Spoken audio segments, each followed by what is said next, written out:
FTW435. Hello, and welcome back to another... I don't like sand. It's coarse and rough and irritating, and it gets everywhere. episode of the First Time Watchers podcast. Because we like to watch. My name is Tim Costa. I'm Romano de Silva. And those crickets you hear is the sound of Walter Vinci running away from the big, giant butthole. But joining us tonight, our semi-regular contributor, the man who is a savior to any podcast planet he drops into, from Criterion Cast, Mark Kearney. Welcome back to the show, Mark. Thank you so much. I'm giggling at that intro with the Star Wars Episode 2 drop. That was wonderful. Nice work. Yes. Well, because the sand, it is coarse, you know.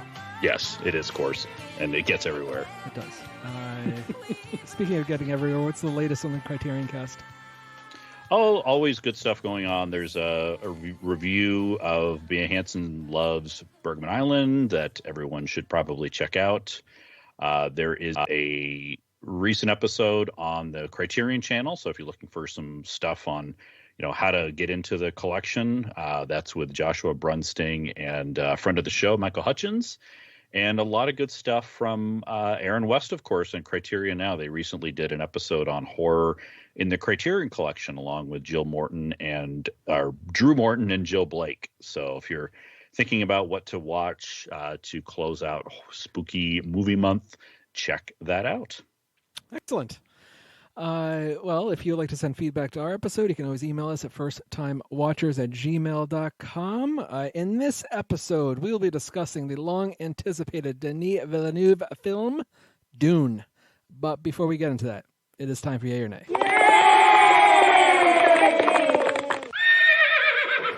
This is the part of the show where we discuss what we have seen recently on our own. Mark. So I'm a little afraid that if I go too long in a yay or nay, that we may get into in-session film lengths and talking about Dune. No, impossible, never. 2 hours and 50 minutes. Nope. I mean, they were longer than the movie itself. Yes. I think almost as long as the book. I'm a skeleton in my chair right now. So I do want to keep it short. I just wanted to briefly highlight. Had a really good time at the Vermont International Film Festival the second week in October. It was just the experience itself. I saw 19 films in 11 days, which was wonderful. Average of, a couple films a day. They had a really nice mix of virtual and in person. So typically I'd go to the evening show, and of course saw 4 movies on one Sunday, and then I'd come home and watch something, virtually. So that was great. Really good experience. I think the mix of the two is really helpful in being COVID safe. I could go see something, wear my mask. Everyone's supposed to be vaccinated, and then come home and watch something virtually. So that was a nice way to spend a week in October. But the three I just wanted to briefly highlight, I saw Cow, which is the first documentary from Andrea Arnold that she's ever done. It's about the life of a cow. And it's got 3 very memorable scenes in it that stand out. And I thought that it really was a good documentary. It almost drags a little bit towards the end, but that kind of is the life of a cow, right? They exist. So that should be out, I think, in early 2022. I haven't seen an official U.S. release date. The next one is Petite Maman, which stands for, is translated to Little Mother. I'm jealous. Is this on your list? It is on my list. I'm anxious. I didn't realize it was coming out until it was mentioned by Joshua Brunsting at the Toronto International Film Festival, and then a week later it's here. So I did get to see it in person and virtually. This is the latest by director Celine Sciamma, of course, of Portrait of a Lady on Fire fame. This is back to a smaller scale film though for her. It's kind of a coming of age movie, but the protagonist is 8, so it's more about her familial relationships, and is excellent. Very well done. Now, if I'm not mistaken, Celine Sciamma also directed a movie from a few years back called Tomboy. She did, which I love. Yes, I agree. It was also a very good movie, and there were a lot of child actors in that movie. And yes, I imagine she had just as good a handle on with the acting performances here. Absolutely, yeah. I mean, you have an 8-year-old actress here, and I won't really say much more than that. But she is, in just kind of the way the plot goes. But she's a wonder. She's fabulous. So I don't know how she gets these kind of performances out of children, but she's first rate, the best. Fantastic. So I think this should be no official release date either, but I'm guessing early 2022, similar to Portrait coming out early in the year. And lastly is the latest from Joachim Trier, so The Worst Person in the World. This is the final film in his Oslo trilogy. He had Reprise in Oslo August 31st. This one is really good as well. One of the standout movies, really a lot of energy in it. Very small quibbles with it, but I think overall it's wonderful. It's about, we're past the age of the protagonists in this film, but I can relate as I have a daughter, going into the workforce in a few years, and it, kind of tracks this woman as she is at that time in her life very early on.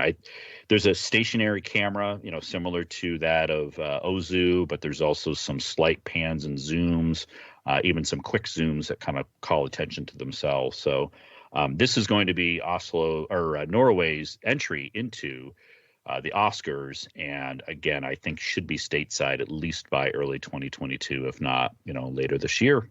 So those are my three picks: Cow, Petite, Maman, and The Worst Person in the World. And these three were all watched via the Vermont International Film Festival? The film festival, yep. Yeah, I saw them all in person, and most were available virtually as well. That's exciting. Good time. Yeah, a couple of things for me. Continuing on Spooky Movie Month, I had been watching. I'd watched the first three Scream films, and I liked them. And I had commented on how they acted as a really good trilogy, despite there being more in the series. So I had watched Scream 4 the other day, a movie that came out in 2011. So it's been 10 years, and it was 10 years since Scream 3 had come out, and I had remembered next to nothing about this movie, and I think I like this. I kind of ranked like Scream. The first Scream is the best one, of course. Then I think I would go Scream 3 and then Scream 2. But I think I like this even better than Scream 3. I think this is the second best in the series so far, and it's pretty interesting too because it's 10 years and Sidney Prescott is.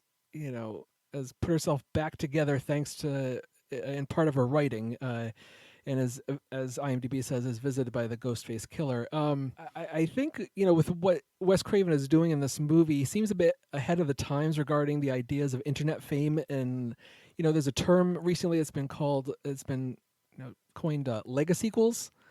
And because he's commenting on the idea of reboots, and he pokes fun at the repeated nature of meta movies, which is, of course, what he made famous with the first Scream, and it shifts towards those reboots and the way they go out of their way to be rule breaking, but they instead become just kind of rehashes of the original movie.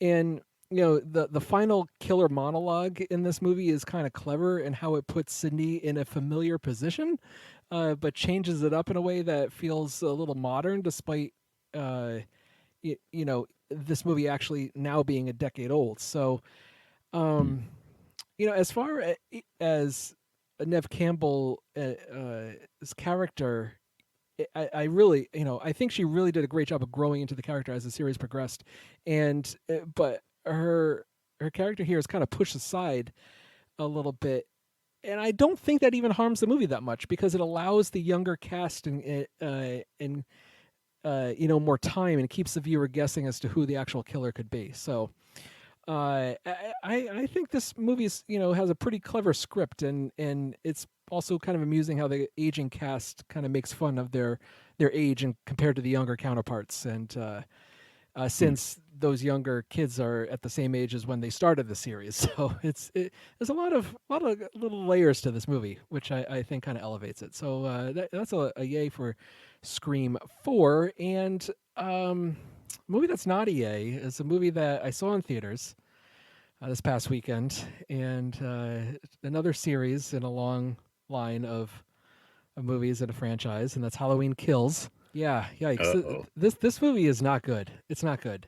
So if you haven't seen any of the other Halloween movies, like the person I went to see this with, that's okay, because this movie tells you everything you needed to know about the events you've seen, the events you haven't seen, and the characters you really just don't give a shit about, and it breaks it down like you're a dummy. It's really poorly written. It's bad, and it's disappointing too, because the 2018 Halloween, earned a lot of goodwill with me, and I think a lot of other people too, because I think it worked really well, and it introduced, Jamie Lee Curtis' character in where she would realistically be at this point in her life. And I mean, Hermano, you had seen the 2018 movie, right?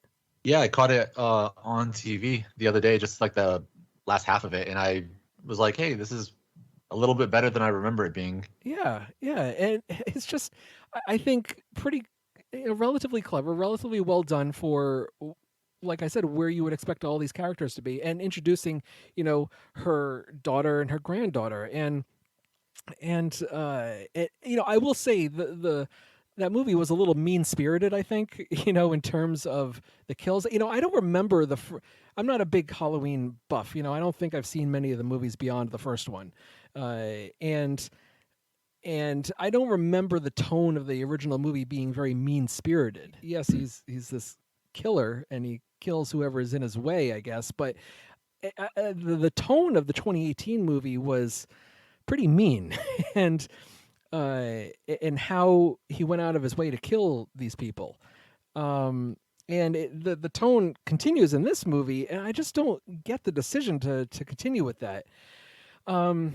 There's an interesting idea of mob mentality in this movie, and how a group of town folks banding together to rid this area of darkness that's befallen them. It's almost like a Western in tone and feel, but it's so poorly executed and makes no sense in the end. It doesn't help that a number of times they state how, when they go out in the looking for Michael Myers in the town, that they have to stick together, but what's the first thing that they do is they split up. And it's just so fucking dumb. This movie is so bad. It's bad. It's really one of the poorer movies I've seen this year, and it's a shame. So that's a nay. And it obviously sets up for a third movie, and I think they plan the series as a trilogy. Halloween Ends. Yeah, and even Jamie Lee Curtis's character is sidelined for this movie. It's like they really were spinning their tires and didn't know what they needed to do to, I guess, stretch it out for a third movie, or in between their ideas for the first and for the beginning and the end. So yeah, it's real disappointing. And it sounds kind of like the way I felt after watching Halloween 2, the Rob Zombie version. I shouldn't make that comparison, but it just felt very mean spirited and just didn't know why it existed. Yeah. Well, that movie is kind of pretty divisive. I'm not even sure I've seen it. I know I've seen the first one. I'm not even sure I've seen the second one. And there's a lot of people who really go to bat for that movie. I don't know. I couldn't deal with it. Even we started going through. We revisited Halloween 1 as a family. My son had seen it once when he was 11, I think, and it traumatized him. So he wanted to revisit it, and he came through with flying colors. And so we're actually up to Halloween 3, but I found 2 pretty disappointing compared to Halloween 1. So I'm with you. For a long time I'd only seen 1, and that's really the only one that I care that much about. But I will say that Halloween 3 is probably more fun than it deserves.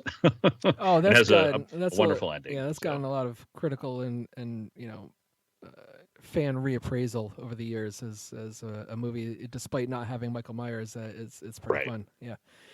40 minutes in, my wife turns to me, is like, "Is Michael Myers in this movie?" And I didn't warn her, because I knew otherwise we wouldn't get to see it. So. Nice. Hermano, what do you got? All right, I watched a series. I want to champion this show because I don't hear a lot of people talking about it. So I want to get more eyes on it. On Netflix is a show called Squid Game. You guys heard of it? I think so. Maybe. Mentioned here or there. Yeah, I really want to, Tim, just amplify my voice just for the next 5 minutes. Sure. I really want to send this message out. You got it. I'll read the synopsis here. Hundreds of cash-strapped players accept a strange invitation to compete in children's games.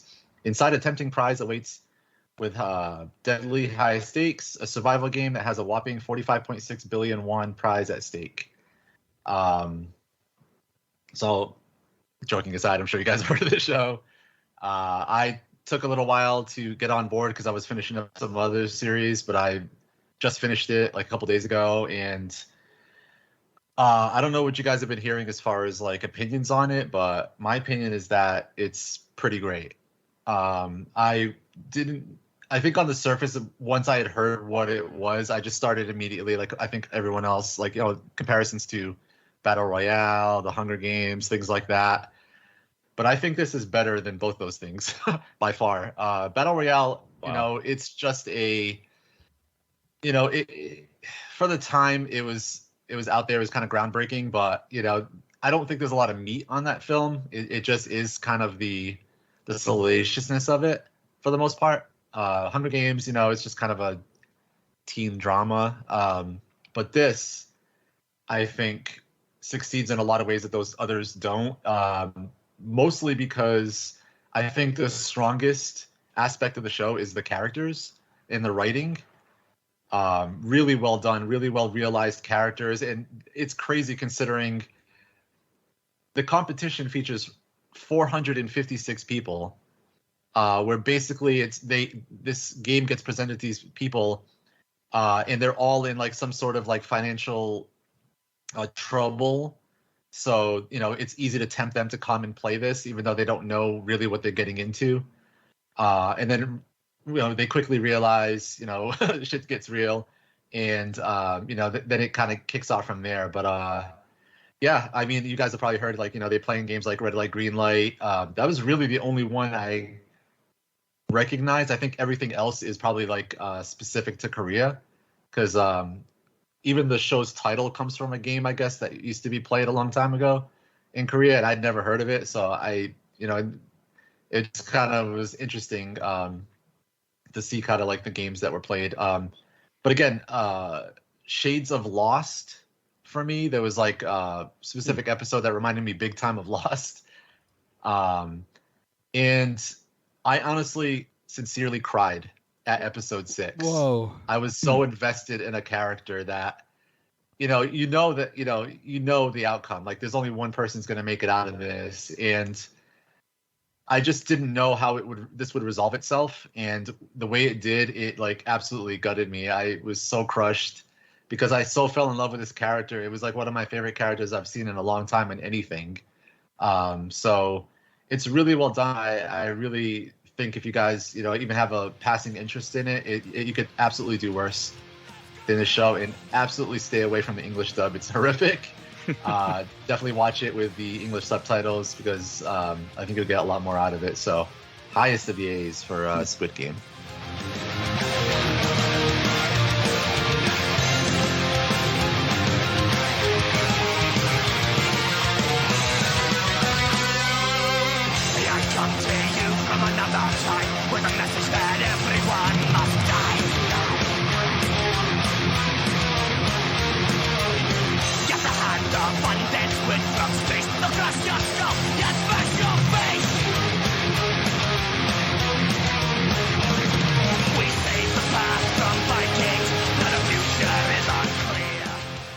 Hello, everyone. This is JD from the In Session Film Podcast. Each week, we review the latest from Hollywood, California. Well, yes, Brendan. We also give top 3 lists. Okay, yeah. Thanks again, Brendan. Additionally, you can hear us talk other movie news, trailers, varying movie series, or other interesting film-related topics, and even rants and raves of the week. That's correct, Brendan. On top of our main show, every Friday, you can also hear our extra film podcasts. Good job, Brendan. Thank you, JD. It's my goal to make you proud. You're the father, after all. Yes, and I'm very proud. You can listen to the In Session Film Podcast on iTunes, Stitcher, SoundCloud, or at InSessionFilm.com. Brendan, will you please let me complete just one? Nope. Oh, for heaven's sake. Listen to the In Session Film Podcast every Monday and Friday. Subscribe today and hear me verbally beat JD like a Cherokee drum. No. That's not how this works, sir. Hey, no, you no. go cry at Midnight Special again, okay? That's what you're I good will. for. I will. You know what? And I'll do it while pummeling you. I'll do both at the same time. How are you going to pummel me?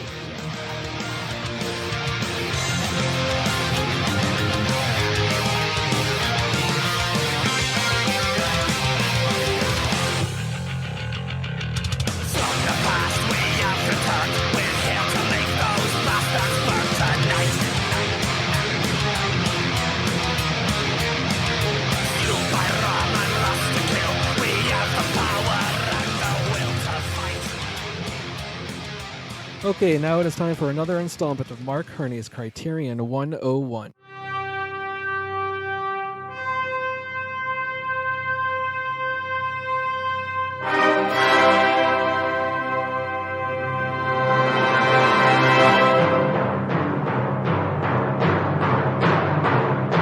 Oh, hi, Mark. This is where Mark indulges us with his extensive love and knowledge of the Criterion collection. Mark, what happens when we put our hand in the Criterion box?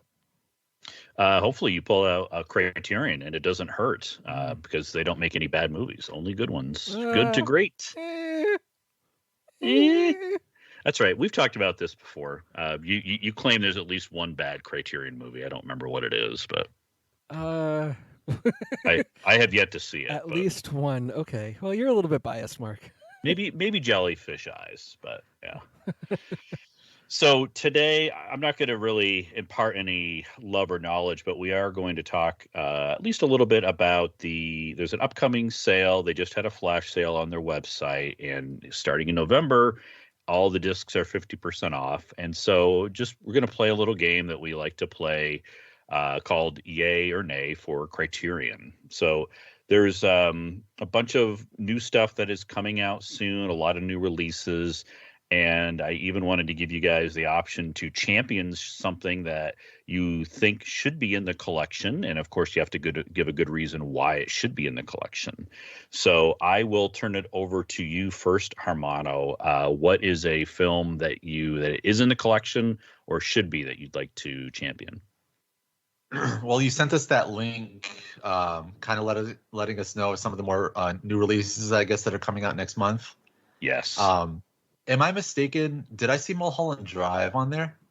It is. So that is the 4K release. It's already on Criterion Blu-ray, but they're releasing it as a Criterion disc. But you're, of course, welcome to champion it. No, I wasn't going to champion it. I was kind of taken aback because I would have assumed that film would have already been on the Criterion collection, but I forgot that they're doing 4Ks now. So yeah, that makes sense.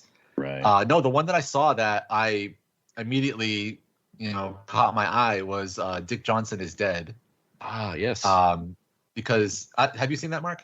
Yes. Yeah, I liked it a lot. Yeah. I think it's, I don't know if you guys agree, but I think it's a little bit of an under the radar film. Like I think I watched it because Tim recommended it, basically. Yeah.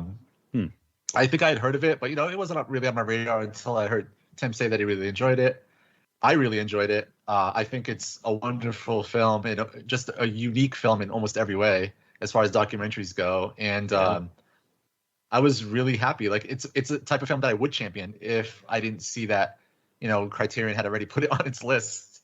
And it was kind of really made me happy that a film like that might get more eyes on it because of a place like Criterion putting it out. So. Right. Yeah, I was totally on board with that. And as soon as I saw that, I'm like, oh, absolutely. I'm going to talk about this one as far as like I'm really happy for the filmmakers and happy that Criterion took an interest in it. Yeah. Excellent. I agree. I thought it was one of the better films. I don't know if it quite made my top 10, but I think it was like maybe number 12 last year, and agree. It's a great film. They did actually champion her previous movie that actually like even better, called Camera Person. I don't know if you've seen that, Hermano, but that's a really, really well done documentary. It's cobbled together of footage captured from her 25-year career as a documentary cinematographer, all together in a film. and it's really interesting the way it juxtaposes together. And it's if you like unique documentaries, it's like nothing I've ever seen before. So I'd recommend that one as well. They championed that back in 2016 when it came out, and I agree. I was very glad to see that Dick Johnson is Dead is coming to the collection in a few months. So yeah, great pick. How about you, Tim? What are you going to champion today? Well, I was going to champion or at least highlight a release of theirs that's coming out in about a month, and that's Menace to Society. That's a movie that left an impact on me when I saw it when I was younger. Coming in the wave of Boys in the Hood, and this one kind of left an impact on me at the time. And I haven't seen it in a long time, but it's probably something I would not mind picking up. However, I want to go in a different direction, and especially with a recent theatrical release, and by a director who came out with a movie in 2016, that I would like to champion Criterion as like a to make a future box set for. You know how they have gotten some flack recently for not having enough minority or women filmmakers in their collection, and I think that they're starting to correct that. I mentioned Menace to Society. You mentioned Dick Johnson is Dead. Even the documentary Time that'll be coming out in January. And then also with The Piano by Campion. Box set of Melvin Van Peebles just came out late September. Exactly. Another one. Yep. I want to throw a shout out to Julia Ducournau with Raw and a movie I saw recently, Titan. Ooh. And just thinking the way her career is trajectory is at this point with these two feature films, and she's had two shorts one short previously. I can see her being worthy of a box set, and especially with these feature films. So yeah, I would want to champion those two films and Julia Ducournau specifically. Have you had a chance to see Titan yet, Mark? I have. I rewatched Raw just before it as well. Yeah. Titan's pretty wild. It's something else. Yeah, it is something else. And I like where she's going in terms of body dysmorphia, gender identity, human connection. And you saw little bits of that in various forms in Raw in terms of connection and self and identity and stuff like that. So I think she certainly has specific themes that she works on personally in these films, and I'm real curious to see where she goes next. And I would hope that Criterion notices. Yeah, it feels like she's really working towards maybe her third film just being that true breakout. She was popular. She gained a lot of popularity with Raw, and I don't know. I feel like Titan is kind of polarized people. I mean, it did at Cannes. There was some walkouts and there were standing ovations. Aren't there always? Won the Palme d'Or. There always are. You're right. It has to be done. But yeah, I enjoyed it quite a bit as well. And you can see the meshing of the two. And I agree. I think a third film would be maybe her best. So did you see Titan, Hermano? I think you've seen Raw, but not. Okay. Yeah. I've seen Raw. I wasn't quite the fan as much as it sounds like you guys were. I did enjoy it, but I think I had a different interpretation of it. And once you guys put forward, I think, other interpretations, I was like, I don't like that movie as much. Well, that's a good pick, Tim. I like where you're going with that. That's she's definitely someone that is gaining in notoriety for sure. I mean, if you win the Palme d'Or at Cannes, your ticket is punched, so to speak, I think. So the one I just wanted to mention and champion myself, it's one of my favorite horror discoveries of the last few years. It had been on my list for some time. Just got a Blu-ray upgrade from an existing DVD in the collection, and that is Onibaba. It's a film Japanese film, kind of it's a horror film for sure, but I think it really is. It's more than just horror.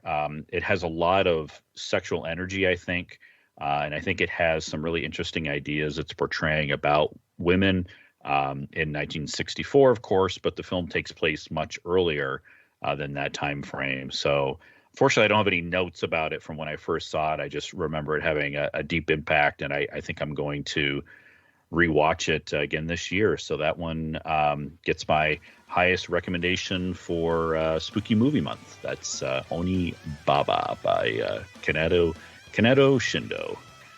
And that is Criterion 101. And if your heart starts beating, I'll be here wondering, did you get what you deserve?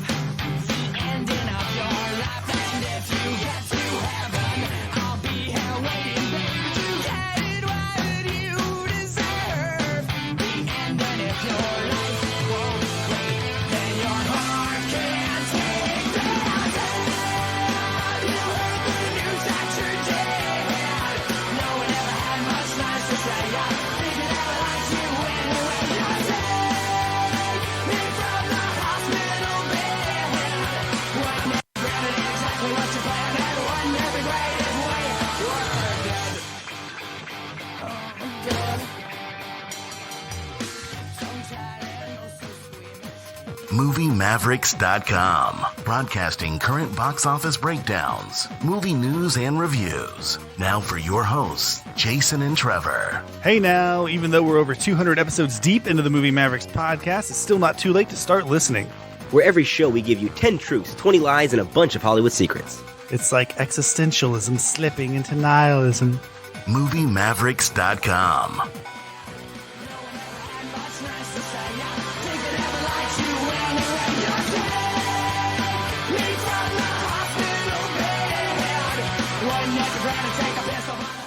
This podcast is a proud member of the Lamb Podcasting Network. Find the network at largeassmovieblogs.com.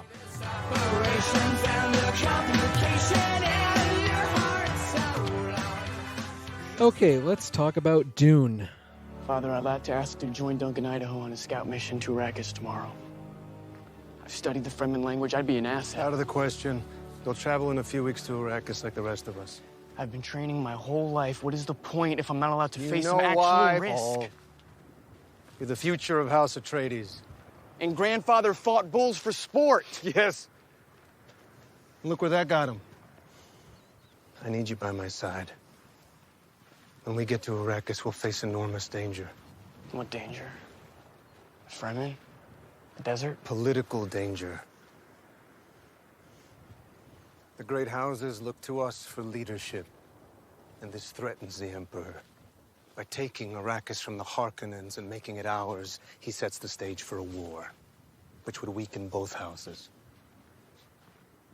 But if we hold firm and tap the true power of Arrakis, we could be stronger than ever. What does that mean? Mining spice, keeping the Fremen in their place? We'd be no better than Harkonnens. No. By making an alliance with the Fremen. That's what I've sent Duncan, Idaho to arrange. Here on Caladan, we've ruled by air power and sea power. On Arrakis, we need to cultivate desert power. I want you sitting in on my council.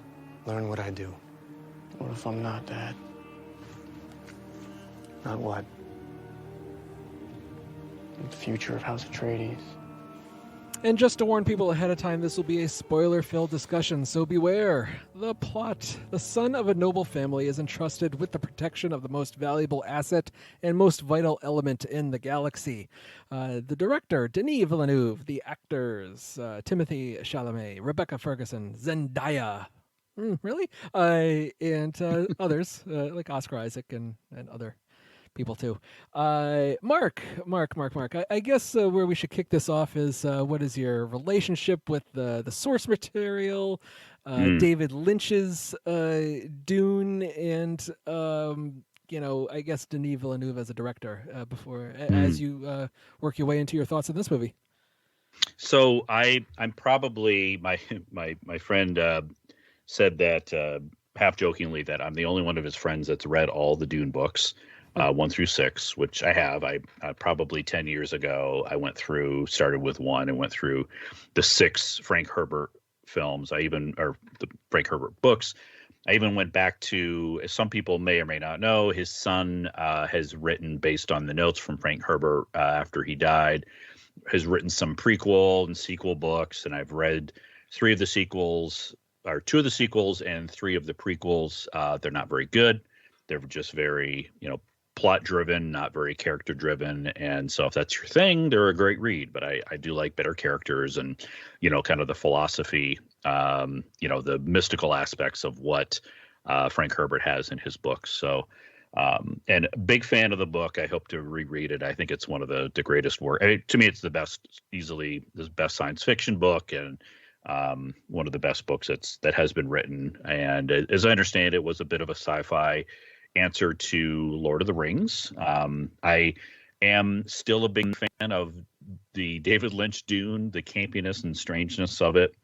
I do enjoy quite a bit. I haven't gone back on that yet. I even have seen and appreciate quite a bit the 2 TV series from the Sci-Fi Channel that came out in 2000 and 2003, Dune and Children of Dune. So I've had a pretty rich history with this franchise, and going to frankly try to not really bring that into the discussion. I would like to just talk about the movie on its own terms, as much as possible. And as far as Denis Villeneuve is concerned, I was very excited to hear that he was helming this. I feel like this is kind of what he's been working towards. And of course, heard that with making films like Arrival and Blade Runner 2049, he's been looking at Dune for some time, and he wanted to get those under his belt before he could, make Dune. And I really enjoy a lot of the early Villeneuve stuff too. Prisoners is good. The Enemy I like quite a bit. So I've enjoyed everything in his filmography so far. So, and Dune is, I don't want to say too much about it. I feel like I have a lot of thoughts, but usually I just expound a bunch of stuff, and I kind of want to save it to, play off of what you guys think as well. But I really love revisiting this universe. It's been a while, since I read those books, like I said, 10 or 15 years. And it's a reminder to me going into this film of what a spiritual experience it is, living within this world. I think this Dune gets correct the marriage of environment and people, and really just how that environment and the people that in that environment, the people that inhabit it, how they inhabit it, how they affect it. When you think of the worms in the desert and the Fremen in the desert, and how you have the Harkonnens versus the Atreides as, the caretakers of this place, and the spice, the fight for the spice, and how the spice really affects this universe. I mean, you get into philosophy, ecology, mysticism. There's a lot of economics in this. It's a really rich universe, and so it was really a pleasure to go back and dig into Villeneuve's vision of it. I think, other words I'd kind of describe the Dune universe and this film are, I think it's ethereal. It's an unforgiving universe. I think you get that some, and there may be some people that say that this film is too cold. I've heard that a bit, and I can certainly see that. But I think that's what this world is. It's the Dune universe. It's bombastic, but it's a used universe. Kind of reminds me of Star Wars in that way. I feel like I have a lot more thoughts, but I'd kind of like to hear what you guys think first. Well, Mark, did you see this in the theater? Yes, I saw this in the theater in 2D, and I also rewatched it last night on HBO Max so I could have it with subtitles, because there were some dialogue that I missed that was whispered and whatnot. You say in 2D, was it offered in 3D? It was. Oh, I geez. couldn't get to a 3D showing. Yeah, well, now, why would you want to? Yeah, yikes. Well, I do plan to see it this weekend in 3D because I've heard IMAX and 3D are really great presentations. It was filmed about 80% in IMAX, and I hear the 3D is really good. So I'm actually hoping to get back to it. Fair enough. Hermano, I guess I would levy the same questions towards you. Well, I'll just say right away, I absolutely do not have the same experience as Mark. I've never read any of the books. The only familiarity I have with Dune is the David Lynch film that I think I've seen twice, and probably not in like 15 plus years. So I was pretty much going in, only really being excited about Denis Villeneuve directing it because I've been a fan of all his films up to this point. So for the most part, he's batting 1,000. That being said, I guess I'll make a comparison. Like, I like my sci-fi a little more adventurous. I feel like I would put this in the same category of sci-fi as like something like Star Trek, which I'm not a big fan of, where the basic premise is more about dealing with things like politics or the actual exploration of space, like Star Trek is.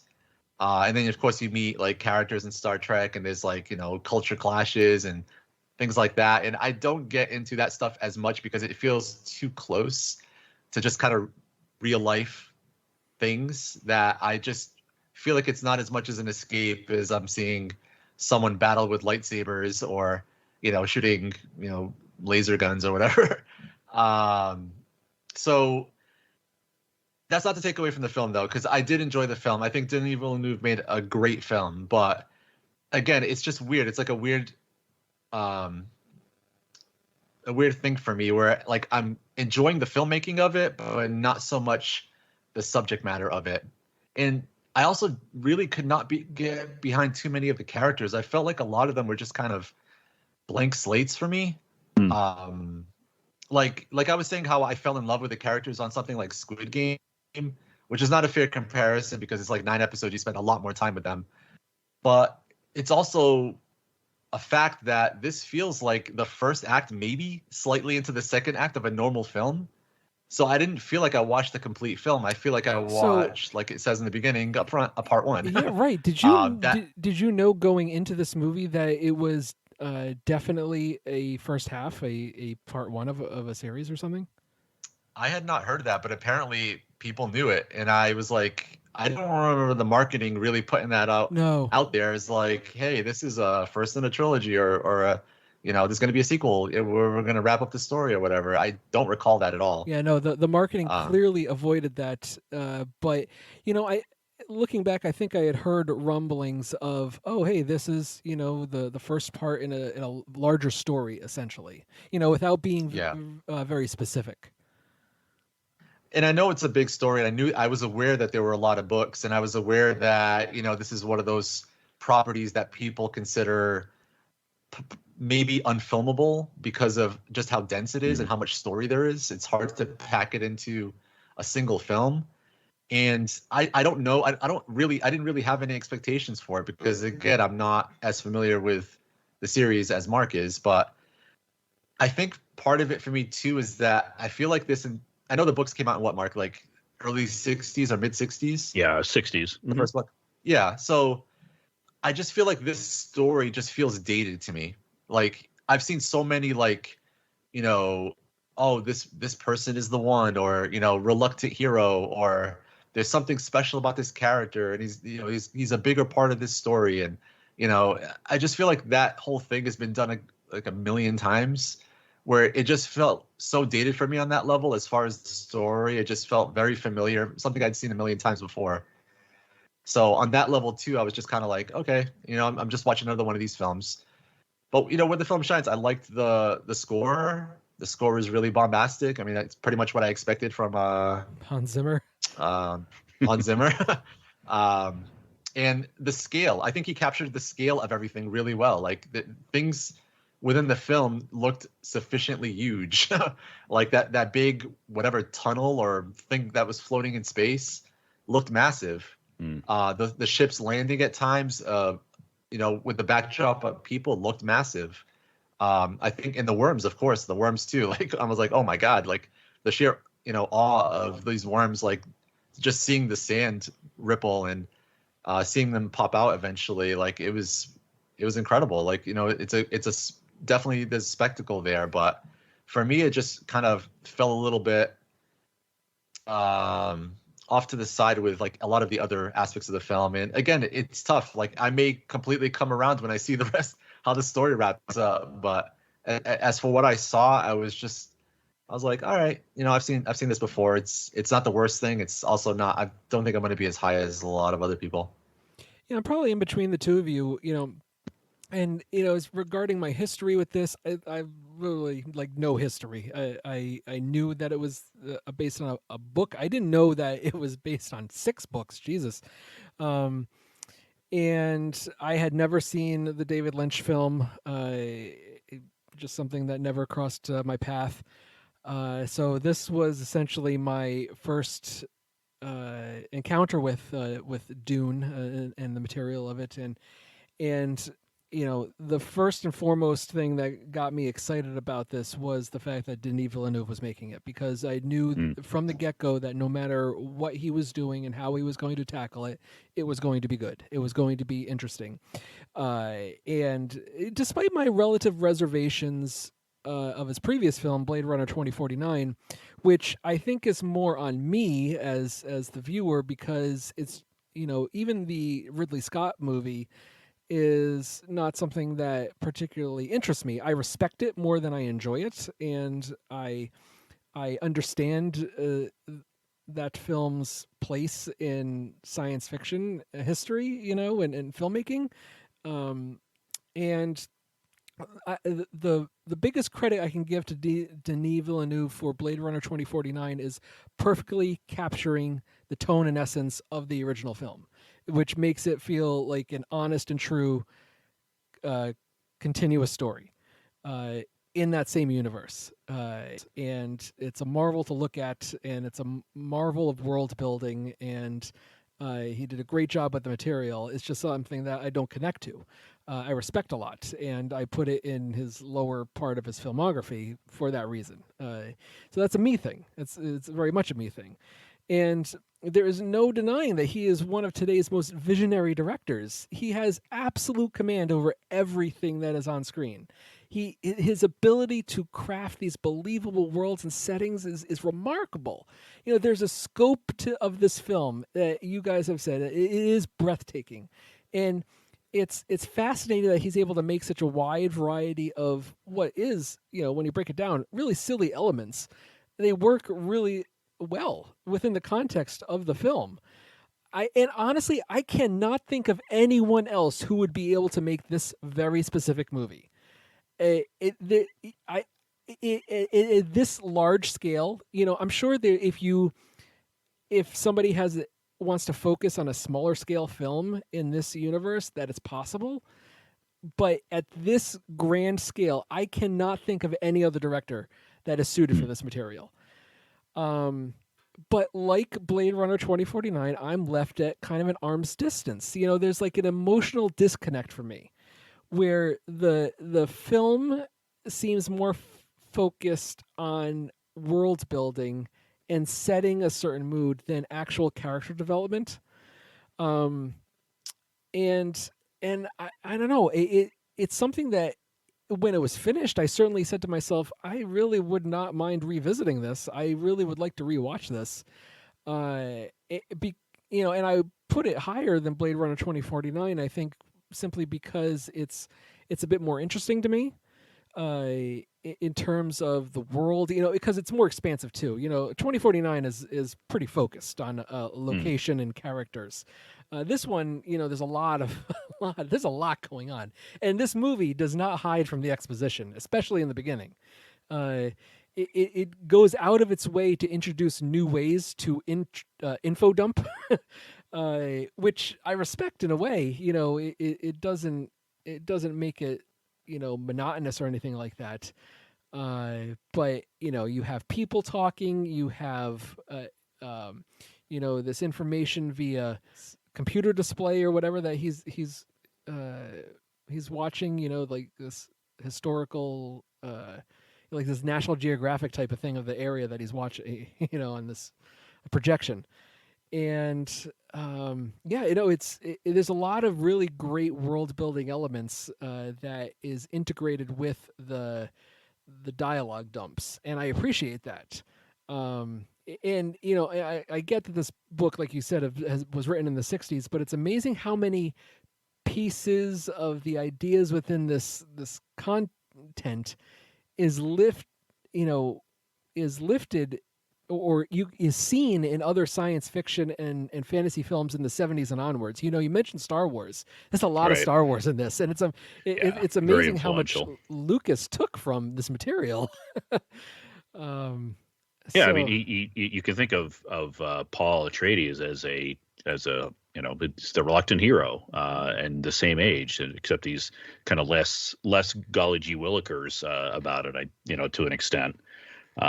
Just a very similar character. Yeah. So, Mark, what do you think about the performances in this movie? It's interesting. I think the cast, the name of the cast is phenomenal, and I think they do shine overall. I think when you look at that group of cast members, I can't think of any cast better, especially of that size and scale. And I knew that going in. I've tried to. I haven't watched the trailer, still haven't, and he didn't know anything else really going in. But I do think that the seasoned actors certainly outshine the young ones, and maybe that's not fair, but that's kind of the way it goes. I think one of my favorite scenes was the introduction of Javier Bardem as Stilgar. Yes. The scene where he spits. He just owns that scene, and he's a wonderful actor anyway. Not quite as good, I think, in the later scene that he's in, and there is some humor in this film too. There's not a lot, but there's a little bit with Jason Momoa that, again, I don't know if it truly works. I've heard some people kind of poo on Momoa. I think he's probably one of the weaker, but I think when there are certain shots where you see him, with the Fremen, that he absolutely works as that character of Duncan Idaho. I felt the same as with Josh Brolin. I thought he was pretty strong. There's the occasional moment that doesn't quite work, but I think he's very strong as the weapons master, Gurney Halleck. But I think definitely the standouts are Oscar Isaac, Rebecca Ferguson, Javier Bardem, and Stellan Skarsgård. I didn't even realize, I'd forgotten he was in this film, and I didn't recognize him as the Baron at first through all that makeup. But he gives his best Colonel Kurtz performance. I mean, it's the most obvious homage to Apocalypse Now. Right. But it's and he's I think there's going to be more there. I mean, he's a brutal character, and I think he's depicted even more disgusting in the Dune version. And I think there's going to be more there. But Oscar Isaac as Duke Leto, Rebecca Ferguson, I think is really excellent.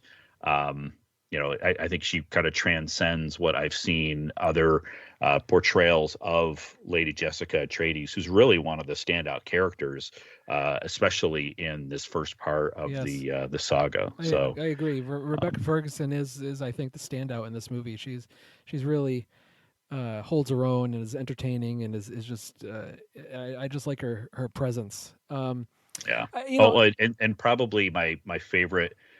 Along with Javier Bardem as Stilgar, my favorite character in two scenes is Charlotte Rampling as as the Reverend Mother. She is tremendous. Yeah, I mean, even the voices, utilizing this specific voice is just like the Force, and it's so interesting how many things seem familiar. I do like a number of the performances here, but some of the casting, it makes me question, like even Timothée Chalamet, like, he's just another white savior, right? And then you have Chang Chen who's cast as this doctor, and he's very much the stereotypical mystical Asian healer. And I'm like, did they have to go this route? Did they have to I'm not sure how true that is, that character is to the source material, but either way, I'm just like it just doesn't seem, I don't know, appropriate for today. Yeah, I mean, I guess the thing I would say to that is there is a change in that character that maybe can change that view of it. But I certainly understand what you're saying. They did change. Dr. Liette Kynes is played by Sharon Duncan Brewster, and in the other the book and all the other materials, that is played by a white man. Okay. So having a black woman is a very smart move, I think, in that case. But yeah, I mean, the character is the cast is, and the characters as they were originally written are probably very white. I mean, we don't know what color they are, so they made some steps. And the character of Jamis, the one that challenges Right. Stilgar and Right. fights Paul Atreides also.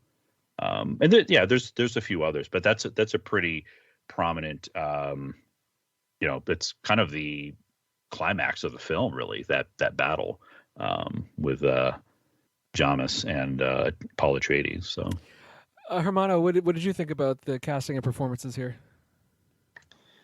Well, I guess I'll ask Mark a question first. I know you.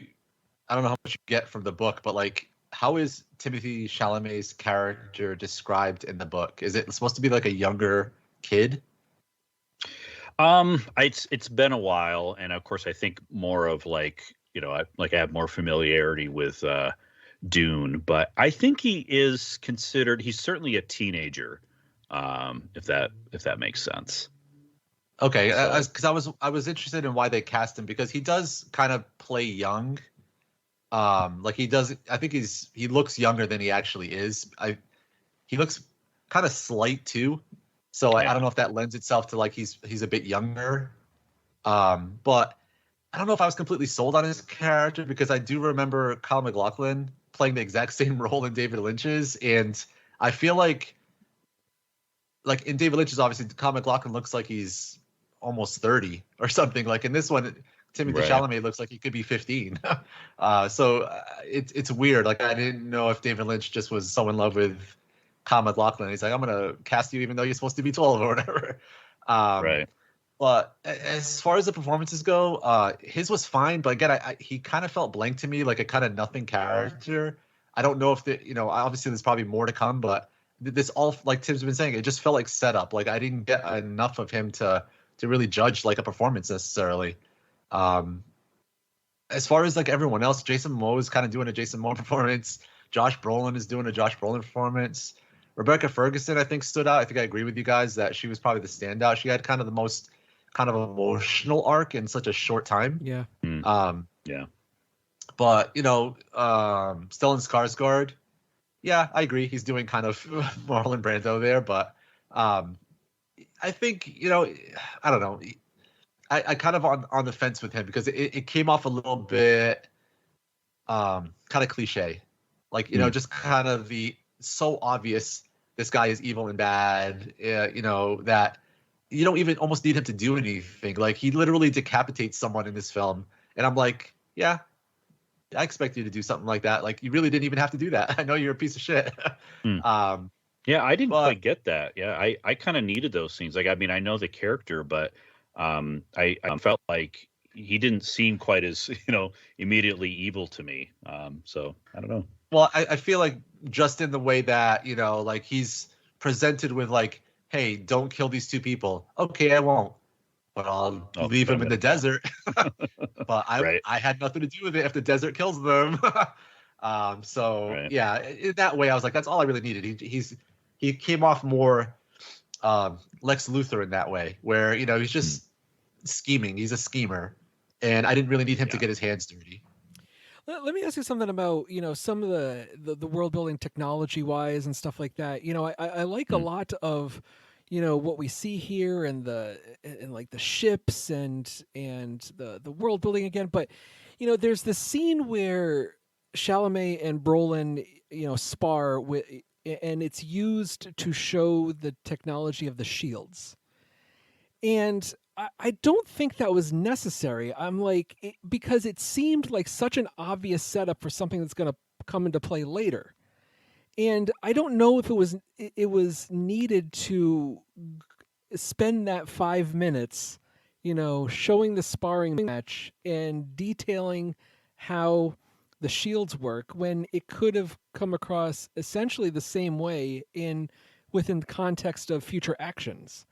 And it just, I don't know, it's weird. But, one thing that I really like is how the shields are they're uniform for everything, even the ships and the structures. Ships, yeah. So you have this carpet bombing happening, and it shows these small like drilling bombs going slowly through the shield, and I'm like, that's really cool.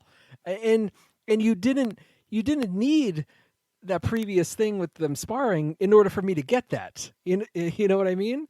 It's just well, and I think it's a line in the other films in the book, but where they have to say that the slow blade penetrates the shield. I guess the one thing I would say to counter to some extent, and the reason I like that scene is I've always appreciated that scene for introducing the shields in a kind of non-confrontational training way, but it also shows that Paul has skill. And to like Hermana's point of Paul being a slight character, you can see that he's been trained by someone like Gurney Halleck for years, and so it pays off later in the film when he's able to, we're in spoilers, defeat Jamis, who is seems like a much tougher character and someone that should be able to beat him. So I do think it helps set that up.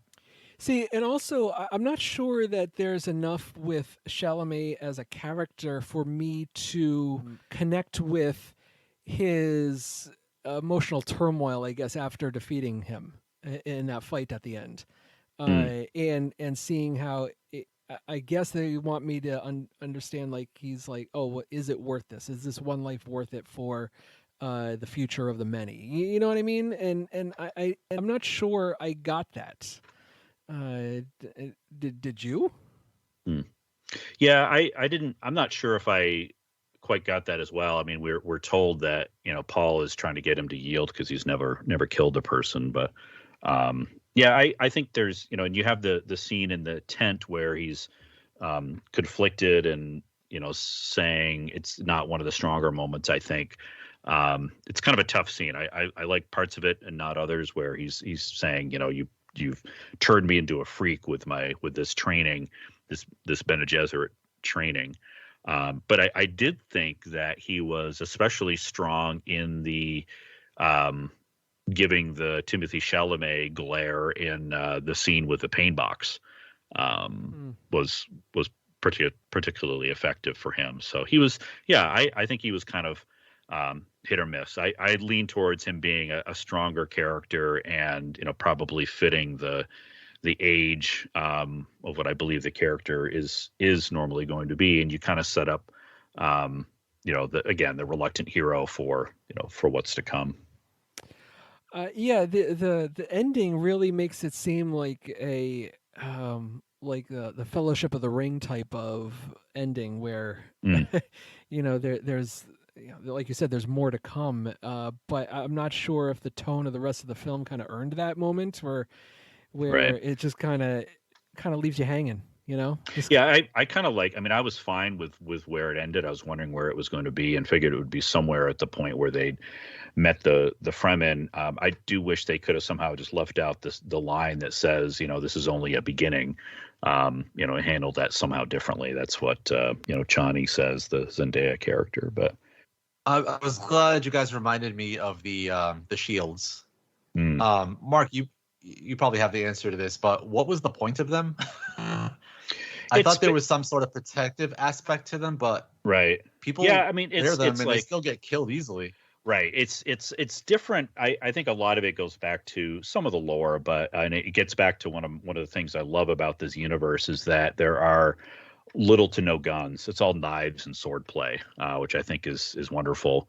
And some of the choreography, especially early on in that scene where you have the Atreides and the Harkonnen and the Sardaukar, all facing off against each other with knives and swords. But I think the shields are really to protect from bullets, and from those strong blows. You're able to kind of take those on.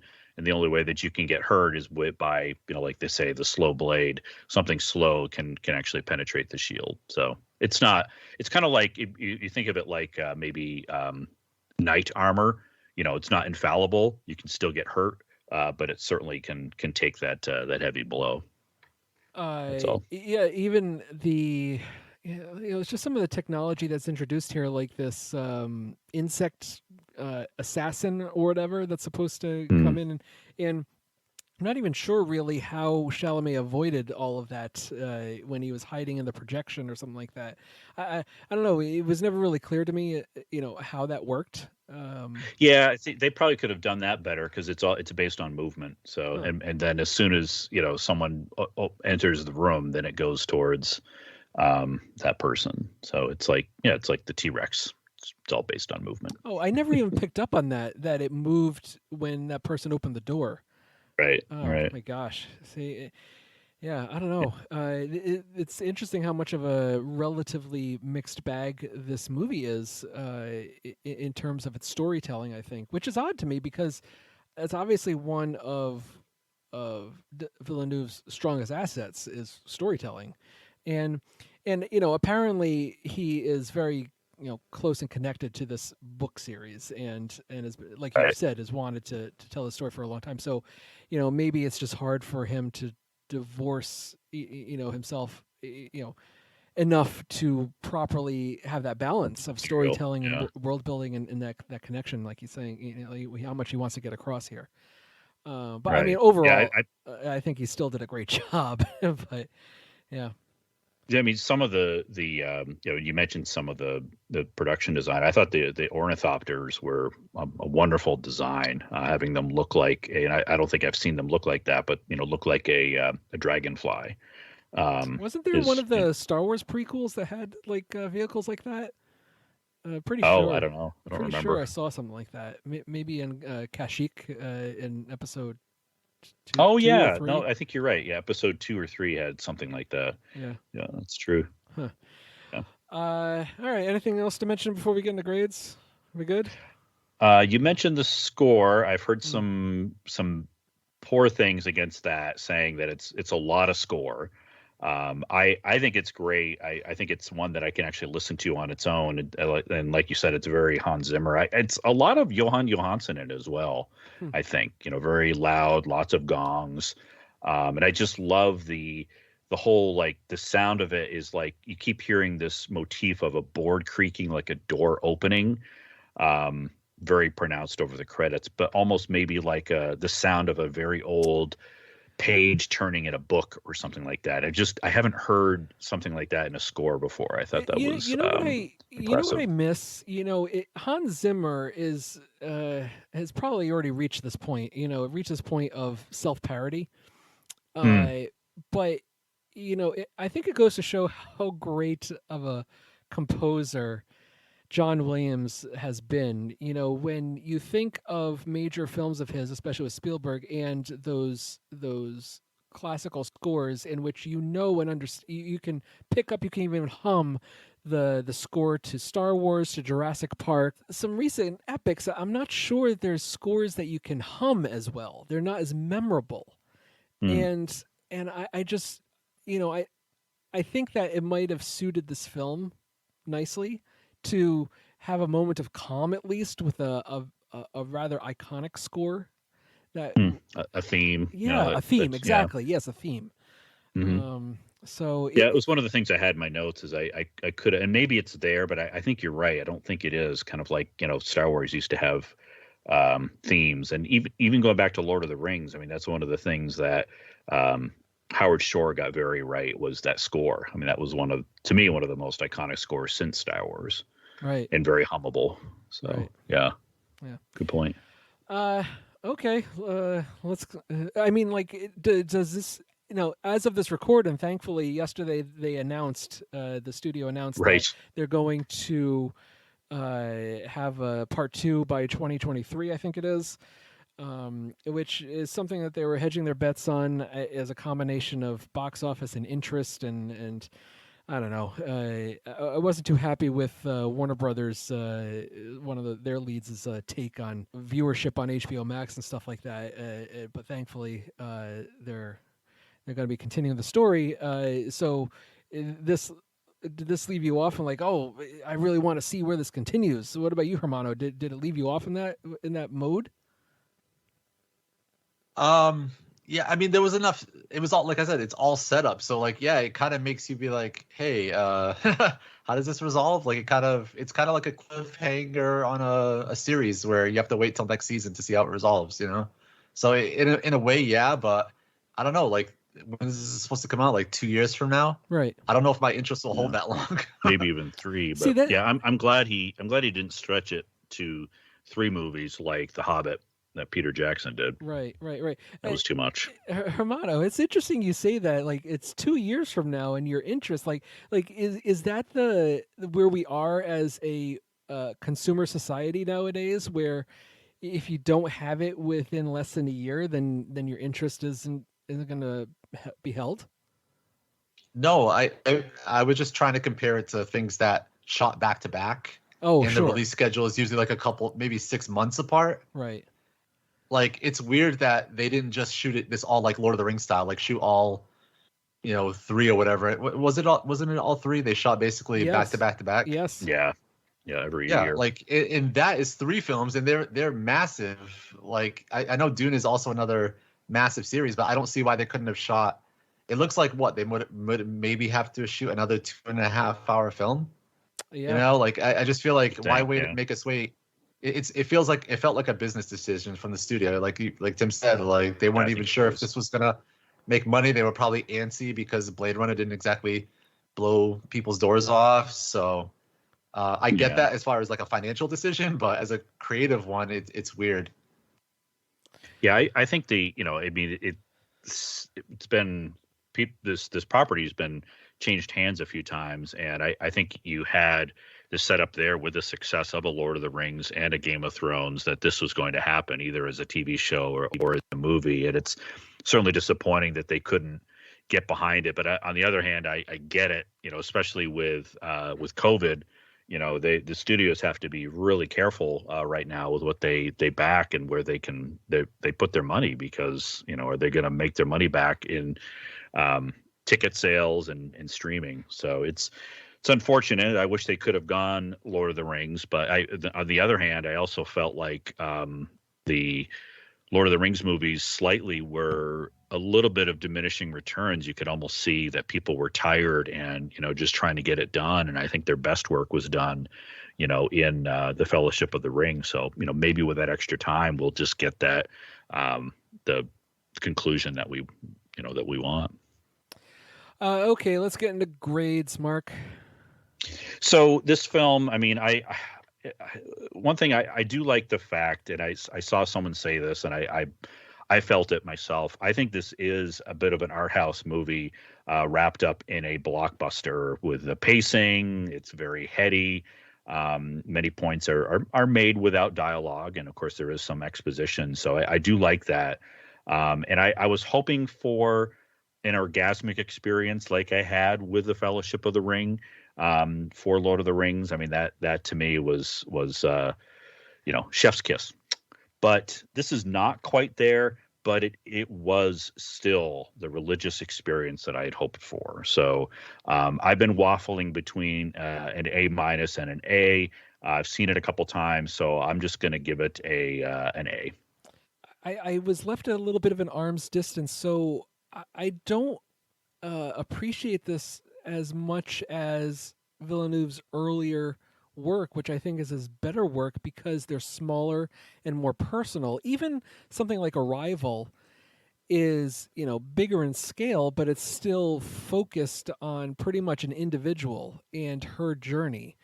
And I think when he has that focus and is able to, have us connect with a singular story, a singular person, think Polytechnique, Ensemble, Arrival, Enemy, Sicario, I guess even Prisoners to an extent. Those are the movies that I think are his forte. And when you have something of such a huge scale, then it leaves me a little bit of a disconnect. Now, granted, again, I can't think of another filmmaker who creates something like this, and I certainly would not want to put this in the hands of Christopher Nolan, because when you talk about personal connection, that's the last thing he's interested in. But still, I think the world building and structure of this is pretty fascinating, and I am curious as to where it goes. So this is a solid B+ for me, I think. Hermano. I think I'm gonna go with a B. Again, like I said, it doesn't feel like I watched an entire film. It may, once I watch them both, and the story as a whole, I may like it more overall. But yeah, I don't know. I kind of agree with Tim. Like, I feel like the bigger Villeneuve is going with his films, it's like the most lukewarm I've been on him overall. Like, I loved Enemy. I loved all his early stuff. Even up to Arrival, I was still really on board. I thought it was incredible.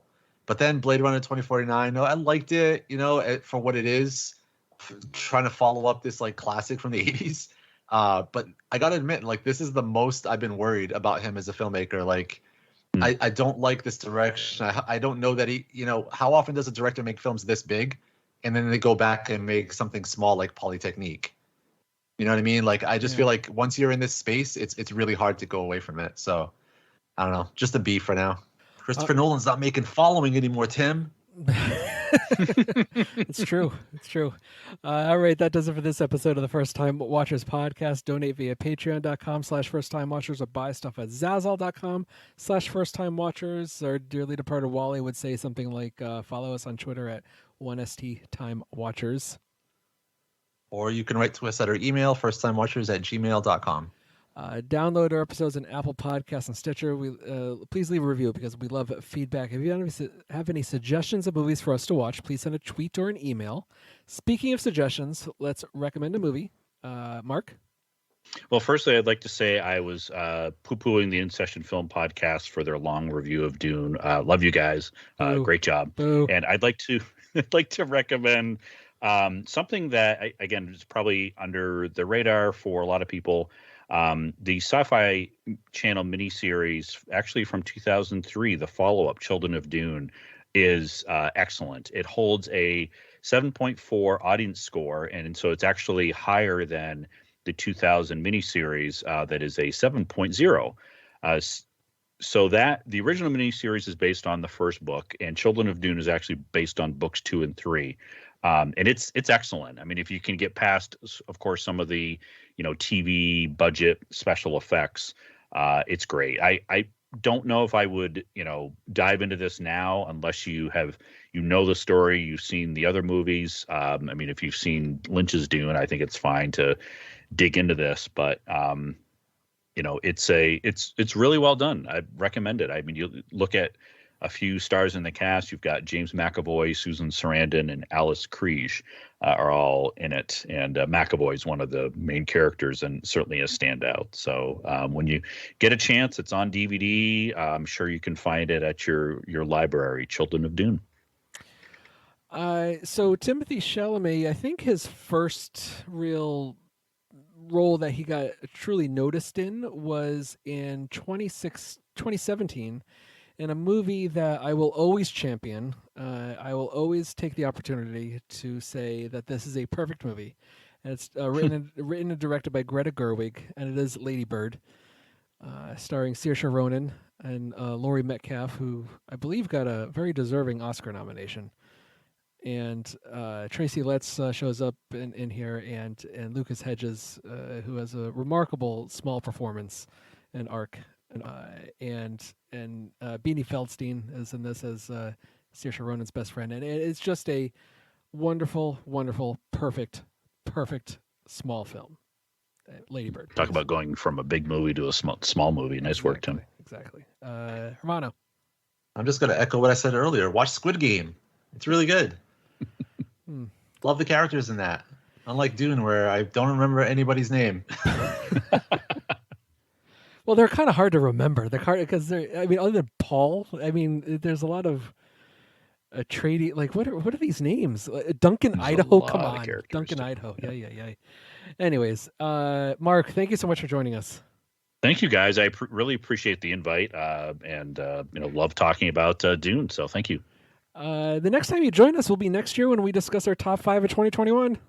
All right. Yeah. Well, this might be on it. So yeah. Oh yeah. Can't wait. Yeah.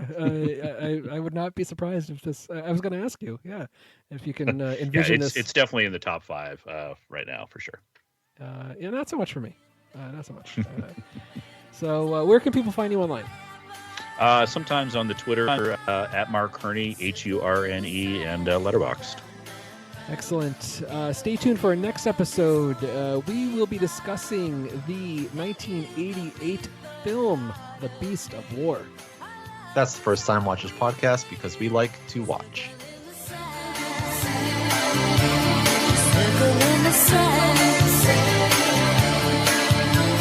Cold wind, tide moves in, shivers in the salty air.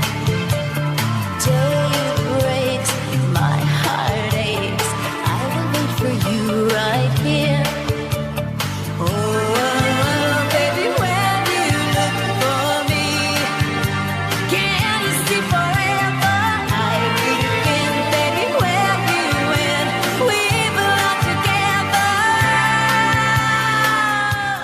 Circle in the sand. Hi, Mark. Well, hello there. How are you? I'm spiced up. How are you? Spiced up. Hell yeah.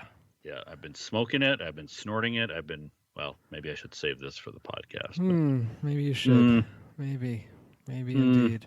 Sorry, I do this to you every time. Like, I get on Skype and then I leave my desk briefly while it's booting up. So you not always worried. call me and I always miss It's you. okay, Mark. You got things I to know. do. You got places to go. You got. I do. You know. Busy guy, Yes. But I do need my Tim, Hermano, and Walter time as well. So here we are. Well, no Walter tonight. Oh, He's in the midst of his move. Well, he's going to Okay. be. I think he's leaving tonight, maybe tomorrow. I think. oh wow. Yeah. Okay. Yeah. Yeah, that was one of my questions, was where Walter was in his move. So he is in the throes of it, in the thick of it, huh? He really is. That's cool. I'm glad it happened. I was a little concerned with, hurricanes and other things going on. So Yeah, I think there was a slight delay because of the weather down there, but yeah. Other than that, it seems like everything went pretty smoothly. So Happening now. Good. yeah. Good. What about yourself? You doing all right? You doing okay? Yeah, I'm hanging in there. I'll talk about film festival in Yay or Nay, and trying to get some exercise in. I play ball golf and disc golf as much as I can. What was that That's where first a lot of one? my exercise. Ball golf. Ball golf? Yeah, well, I could just say golf. Oh, regular golf. Yeah, regular golf I'm like, what? and disc golf. So. Oh, disc golf. That's funny. Yeah. That's funny. Disc golf is like frisbee, right? Frisbee golf. Yes. Yeah, Yep. and the goals are these like they have these chains on them, right? And they're above ground. Yep, it's a basket that you basically Right. put in the ground, Right. with some cement, and it sits up a little bit, and it's got this kind of round basket. Somebody I catches know, it their next door neighbor has one of those in their backyard. Oh, And okay. I've Yep. seen him practice occasionally. Practicing. Yeah. Yep. Yeah. I have one like that, but it's it's like portable, so I don't leave it up. I just put it up when it's time, and yeah. Interesting. So it's portable game. It's from what I hear, it's one of the fastest growing sports. And regular golf increased in popularity due to COVID. It was seen as a COVID safe sport, and I think disc golf was already getting more popular, and I think even more so because it is also COVID safe. How long have you been doing disc golf? I'm sorry. How long have you been doing disc golf? I played it once years ago. I would say I started 3 years ago, probably, like pretty heavily, because there's a new course that opened near me, a Eagle Scout put it in, so I could walk down the road and play disc golf.